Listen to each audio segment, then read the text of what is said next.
তালের বড়া খেতে তো আমরা সবাই ভালোবাসি, কিন্তু এই তালের বড়া বানানোর জন্য পাকা তাল ছাড়ানোর ঝামেলাটা আমরা অনেকেই হয়তো বা পোহাতে চাই না, তাই বাজার থেকে বেশিরভাগ কিনে আনা হয়। আজকের ভিডিওটি কিন্তু তাদের জন্যই।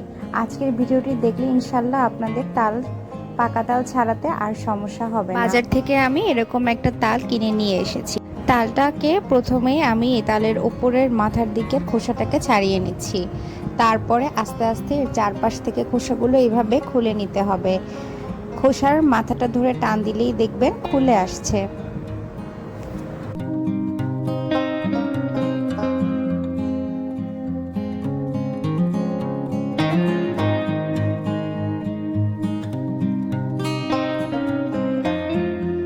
প্রথমেই এই চারপাশ থেকে খোসাটা ছাড়িয়ে নেওয়ার পর দেখুন মাঝখানে হাতে রেখে আমি একটু টান দিচ্ছি। এখানে 3টি বিচি আছে, আমি চারপাশ থেকে একটু টেনে বিচিগুলোকে প্রথমে খুলে নেওয়ার চেষ্টা করব। দেখুন আমি বিচিগুলোকে কিন্তু খুলে ফেলেছি। এখন এটাকে আমি সম্পূর্ণ একটার থেকে আরেকটাকে আলাদা করে ফেলবো।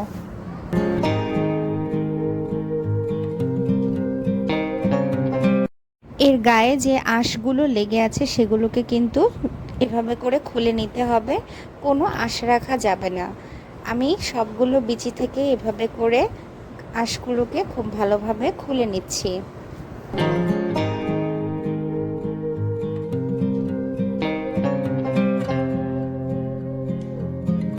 এইবারে বিচিগুলোকে একটু নরম করে নিতে হবে।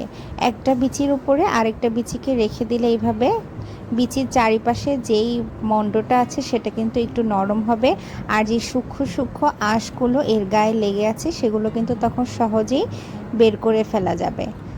একটা বিচির সাথে আরেকটা বিচি আমি এইভাবে কিছুক্ষণ একটু পিটিয়ে পিটিয়ে থেতলে নিব। এভাবে করে থেতলে নেওয়ার ফলে কিন্তু তালের যে মণ্ডটা আছে সেটা অনেক নরম হয়, আর তালের জুসটা কিন্তু বের করতে অনেক সুবিধা হয়।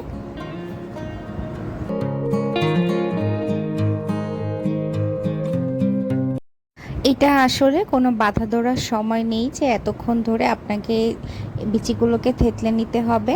আপনি যতক্ষণ পারেন ততক্ষণ এভাবে পিটিয়ে পিটিয়ে একটু থেতলে নেবেন, যতক্ষণ আপনার মনে হচ্ছে যে না বিচিটা এখন একটু নরম হয়ে গিয়েছে, মানে মণ্ডটা একটু নরম হয়ে গিয়েছে।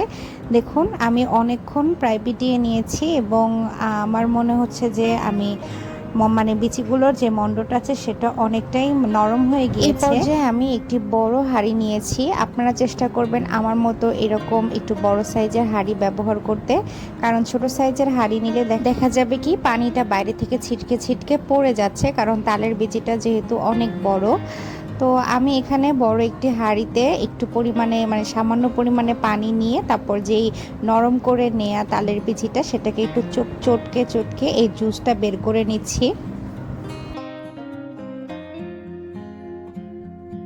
যত এটাকে চটকে নেওয়া যাবে ততই কিন্তু এই তালের বিচিটা থেকে রস বের হবে এবং পানিটা কিন্তু অনেক ঘন হবে, অর্থাৎ একেবারে ঘন তালের রসটা কিন্তু বের হবে।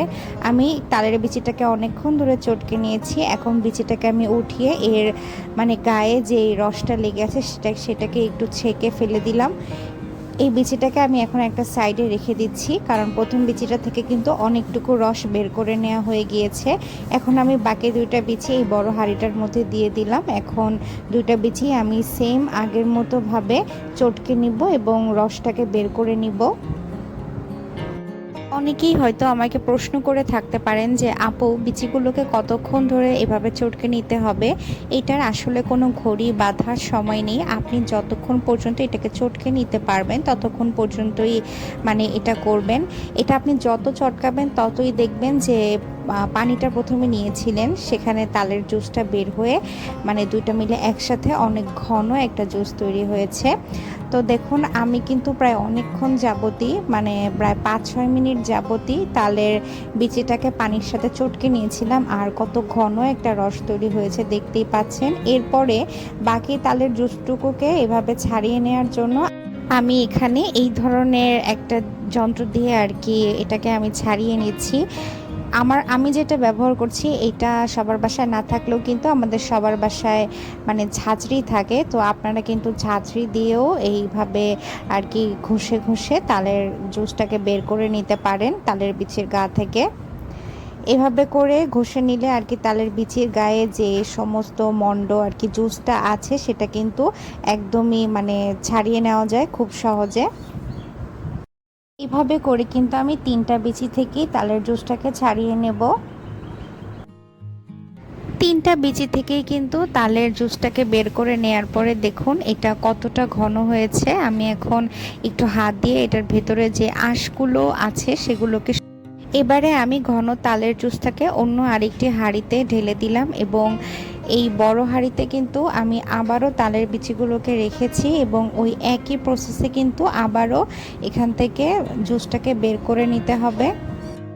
অনেক সময় দেখা যায় প্রথমবারেই অনেকে আসলে তালের বিচি থেকে সমস্ত জুসটাকে বের করতে পারেন না, একটু ঝামেলা হয়ে যায় আর কি, তালের গায়ে মানে রসগুলো লেগে থাকে। তো আপনারা যদি এটাকে ডাবল করেন মানে 2বার করে করেন তাহলে কিন্তু তালের বিচি থেকে অনেকখানি জুস বের করে নেওয়া সম্ভব, প্রায় 90%ই জুস বের করে নেওয়া সম্ভব। তো আমি একইভাবে একই প্রসেসে প্রথমে হাঁড়িতে একটু পানি নিয়ে 3টা বিচি খুব ভালোভাবে চটকে নিয়ে এখানে রসটা বের করে নিচ্ছি। আর এই রসটা কিন্তু আগের মানে প্রথমবার বের করে নেওয়া রসের মতো ঘন হবে না, এটা কিছুটা পাতলা হবে। তো এই পাতলা রসটাকে কিন্তু আমি ঘন রসের সাথে পরে মিশিয়ে দিব। যারা একদমই নতুন রাঁধুনি বা যারা আগে কখনো পাকা তাল এভাবে বের করেননি তালের জুসটা, তারা যদি আমার এই ভিডিও দেখে সম্পূর্ণ প্রসেসটা ফলো করে করেন তাহলে কিন্তু আপনারা ব্যর্থ হবেন না ইনশাল্লাহ।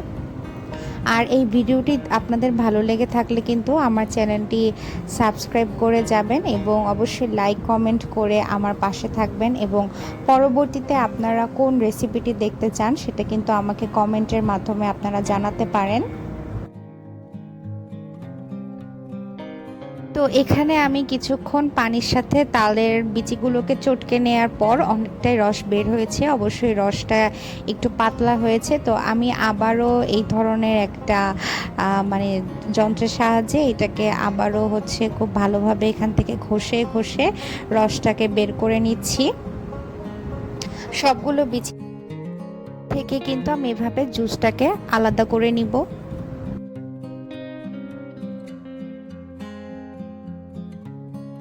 দেখুন আমি সবগুলো বিচি থেকেই কিন্তু তালের জুসটাকে এভাবে করে ছেঁকে নিয়েছি।